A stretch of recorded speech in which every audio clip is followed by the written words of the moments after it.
subhanahu wa ta'ala is the greatest. He does not need your ibadah, does not need your concentration. Allah is not waiting for your charity.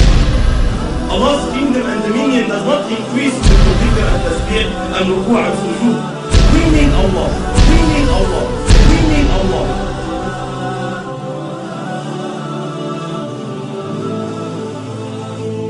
The issue of salat, the problem that we are facing with salat is that salat has to do with spirituality. It has to do with feelings that come through your heart and thoughts that come through your mind.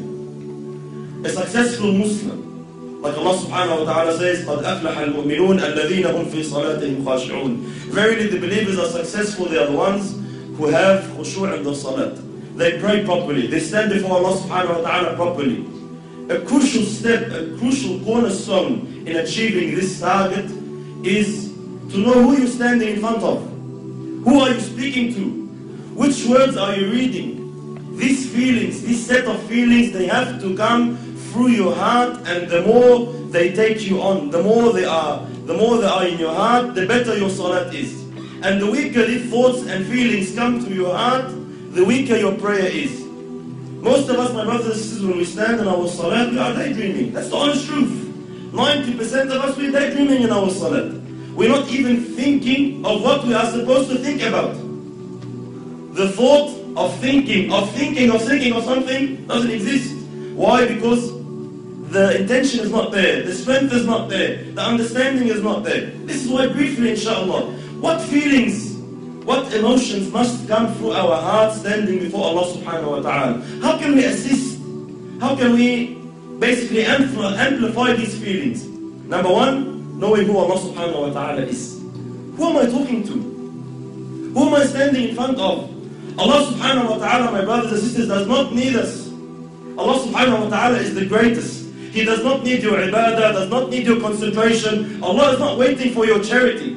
Allah's kingdom and dominion does not increase with your dhikr and tasbih and ruku' and sujood. We need Allah. We should be honored. Every single one of us, the second you make takbir, the second you say Allahu Akbar, should be honored. That Allah subhanahu wa ta'ala has allowed you a window of opportunity to speak to Him, to stand before Him. This is why the ulama say, whoever wants to talk to Allah, he should pray. You want to talk to Allah, start praying. When you're praying, you are directly, with no barriers, with no intermediaries, with no interpreters, you are speaking to your Lord, your Creator. This is why very, very important that we realize who we're talking to, my brothers. It's a small brief hadith. You know, Allahu Akbar, the understanding we should have who Allah subhanahu wa ta'ala is. Muhammad sallallahu alayhi wa sallam says in the authentic hadith, أَطَّتِ السَّمَاء وَحُقَّ لَهَا أَنْ طَئِتْ. The heavens have squeaked. You know, when you jump on a horse or a camel, the saddle makes a squeaky noise from the weight. أَطَّتِ السَّمَاء وَحُقَّ لَهَا أَنْ طَئِتْ. The heavens have squeaked, and they have a right to squeak. ما فيها موضع أربع أصابع. Our Prophet is saying, our teacher is saying, sallallahu alaihi wasallam, there's no space of 4 fingers in all this universe, إلا وملك ساجد لله تعالى, except that there is an angel who has prostrated his head before Allah subhanahu wa ta'ala. Every 4 fingers, billions and billions of angels, billions and billions of creations of Allah are continuously praising Allah subhanahu wa ta'ala. Allah subhanahu wa ta'ala says, تُسَبِّحُ لَهُ السَّمَوَاتُ السَّبْعُ. The 7 heavens and what it contains and what is in there. تُسَبِّحُ لَهُ السَّمَوَاتُ السَّبْعُ وَالْأَرْضُ, and the land, وَمَنْ فِيهِنْ, and everyone inside them, and everyone within the boundaries. تُسَبِّحُ لَهُ السَّمَوَاتُ السَّبْعُ وَالْأَرْضُ وَمَنْ فِيهِنْ وَإِن مِّن شَيْءٍ إِلَّا يُسَبِّحُ بِحَمْدِهِ وَلَكِنْ لَا تَفْقَهُونَ تَسْبِيحَهُ. Everything is praising Allah. Rock, land, tree, whatever it is praising Allah, glorifying Allah. وَلَكِنْ لَا تَفْقَهُونَ تَسْبِيحَهُ إِنَّهُ كَانَ حَلِيمًا غَفُورًا. But you don't understand, you don't comprehend the praise, you can't hear the praise. But everything is praising Allah. Allah is not in need of you. Allah is not in need of you standing, you know, feeling obliged like most of us. Why do we pray? Majority of us, my brothers, we pray to offload the obligation. Alhamdulillah, I finished my salat. If you come and stand before Allah with this intention, are you unaware that Allah subhanahu wa ta'ala knows exactly what is going through your heart at that stage? When you come and say, you know, I just want to get dhuhr over and done with.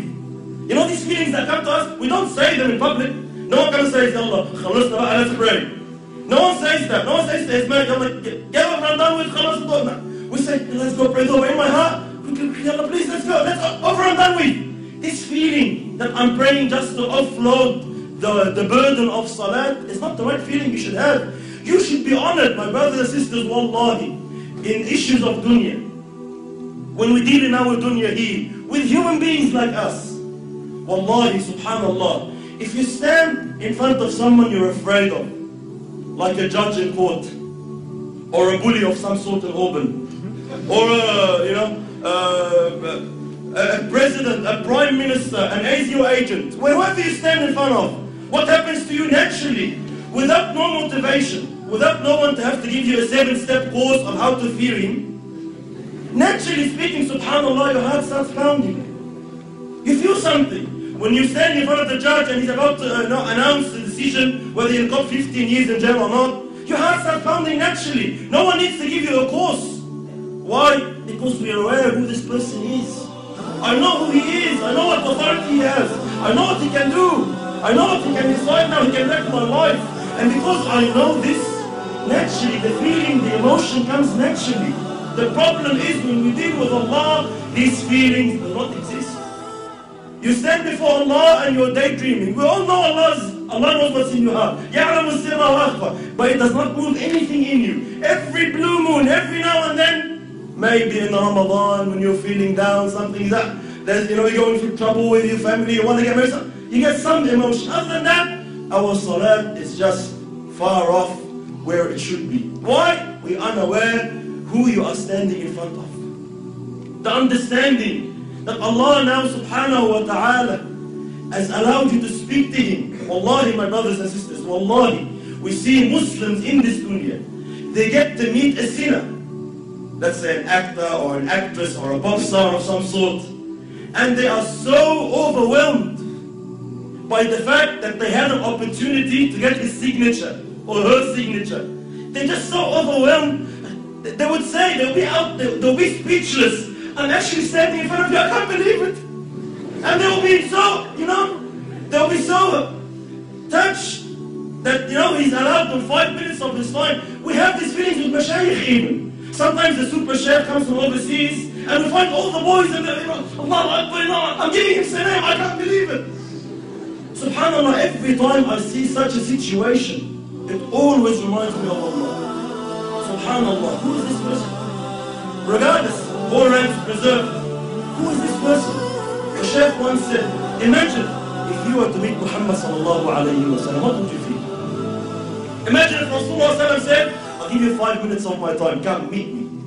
What would you think?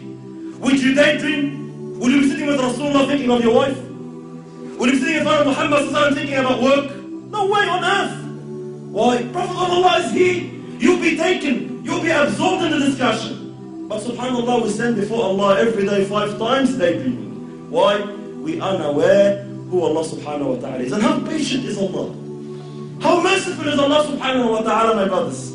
Imagine Allah subhanahu wa ta'ala knowing, seeing what's in your heart. He gave you everything. He gave you the wife you're busy with. He gave you the husband you're busy with. He gave you the job you're thinking of. He gave you everything you're thinking about that's distracting you from Him. And He knows that, and He is patient with you. He is Halim subhanahu wa ta'ala. He still accepts you. He still allows you. Subhanallah, imagine a prime minister allows a peasant to come and meet him for 5 minutes. Says, all right, you have problems, come. I'll allow you to meet the prime minister. But the peasant comes, he enters the office, and he starts playing with things around in the office, forgets about the prime minister. What will happen to this guy? He'll be banned. You will never ever have a chance to meet the prime minister again. Why? You're an idiot. We allowed you the chance, we opened the door for you, and you don't want to present your situation. You don't want to say anything. You get busy with something else. Why did you come? Likewise, imagine Allah subhanahu wa ta'ala, the King of Kings, 5 times a day allows you an opportunity to speak to Him, to complain to Him, to beg of Him, to ask of Him, and you are daydreaming. And Allah subhanahu wa ta'ala still allows you. Allah doesn't ban you. Allah doesn't say, this guy is disrespectful. No, Allah is patient. Allah waits subhanahu wa ta'ala. You will understand. You will come back. So very, very important. Step 1, who Allah subhanahu wa ta'ala is.